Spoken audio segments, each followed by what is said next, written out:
भाई घर छूटो चाहे जग रूठो चाहे रूठो ये संसारा हो, कौन सुनेगा मेरी काल लोक में जब गुरु रूठ गया हमारा हो। और भाई और बहनों, परमात्मा अंतर्यामी है, सब कुछ परमात्मा के अनुसार हो रहा है। जब आज से 3 साल पहले हम सत्सेवक भाई बहनों ने गुरुदेव भगवान की प्रेरणा से खड़े होकर आरती करना शुरू किया, तीनों समय खड़े होकर जब हम आरती करना शुरू कर रहे थे, उस समय भी कितना विरोध हुआ था। ये मनमाना आचरण है, ये तो पाखंड पूजा कर रहे हैं, गुरुजी ने तो कभी नहीं कहा कि खड़े होकर आरती करनी है। बहुत सारे सत्सेवक भाई बहन भी विरोध में आ गए थे, साथ संगतियां छोड़ छोड़ के चले गए।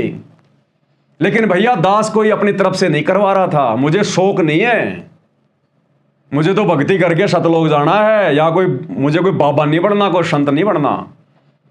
लेकिन वो भगवान की प्रोसीजर थी, गुरुदेव परमात्मा की प्रोसीजर थी भैया। वो अगर उन्होंने खड़े होकर आरती करवानी थी तो करवानी थी, कोई माई का लाल उसको रोक कैसे देगा। अब समझ में आएगी। अब आज वर्तमान में गुरुदेव ने फिर अपनी आरती भी उतरवानी थी। अब बताओ बैठ के आरती तुम कैसे उतारोगे। अरे कभी अपने भगवान की बैठ के आरती उतारी जाती है क्या। इसलिए परमात्मा ने 3 साल पहले ही हमको खड़ा करके आरती करवाने की रिहर्सल शुरू करवा दी कि बच्चों खड़े होके आरती कर लो, आदत डाल लो, आदत। आने वाले समय में तुम्हें अपने गुरु की आरती भी उतारनी है, तो बैठे बैठे उतारोगे क्या। उस समय फिर तुम्हारे घुटने दर्द करेंगे। इसलिए परमात्मा ने 3 साल पहले ही हमारे से रिहर्सल करनी शुरू करवा दी थी, खड़े होके आरती करवाना। अब उस समय तो लोगों को लग रहा था ये तो पवन दास का मनमाना आचरण है, पवन दास को कोई मजा आ रहा है क्या, कोई पेंशन मिल रही है तुम लोगों से मनमाना आचरण वो करवाने में। लेकिन भैया वो अंतर्यामी भगवान है, उसको पता कब क्या करवाना है। तो देखो वो खड़े होके आरती करने वाली आदत आज हमारे काम आ गई। आज हमारे काम आ गई क्योंकि परमात्मा ने अपनी आरती उतरवानी थी खड़े होके। आरती कभी बैठ के नहीं उतारी जाती। तो बताओ अब यदि हम अचानक से खड़े होते आरती करते तो हम लोग नहीं हो पाते सेट।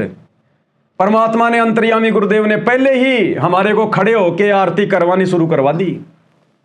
तो भैया मनमाना आसन कुछ नहीं है, समय का इंतजार किया करो। तुम्हारी समझ में नहीं आती ये बातें, और ये बातें समझने के लिए भैया गुरु कृपया चाहिए, गुरु कृपया। और गुरु कृपया ऐसे नहीं मिलेगी, गुरु को प्रसन्न करना पड़ेगा। इन बातों के पाइए कर सतगुरु नजर निहाल।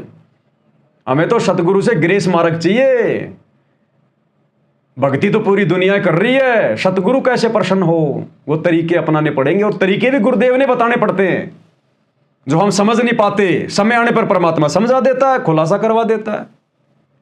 भाई जो गुरु बचन पे डट गे, कट गे फंद 84 के, कट गे फंद 84 के, कट गे फंद 84 के।